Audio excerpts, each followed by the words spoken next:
Noong iyon, sinabi ni Jesus sa kanyang mga alagad, "Pakinggan nga ninyo ang hulugan ng talinhaga tungkol sa pag-asik.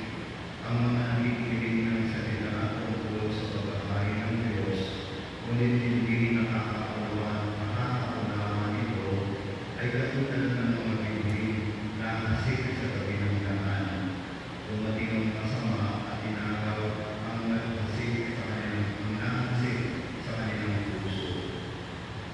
Inilalarawan ang larawan ng bibig na asik sa kapatuhan ng nakikinig ng salita at masayang tumatanggap nito kaagad. Ngunit hindi ito tumingo sa puso nila, kaya hindi nanatilig. Pagdating ng mga kapigatihan o pag-uusig dahil sa salita, agad silang nandalig.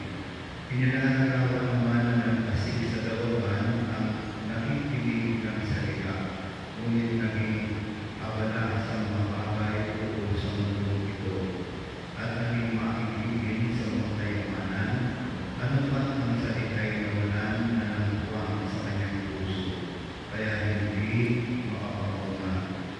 At inilalarawan ng naghasik sa matabang lupa ay mga nakikinig sa salita at nakakaunawa nito. Sila'y nagbubunga, may tig sa sandaan, at may tig sa 60 at may tig sa 30.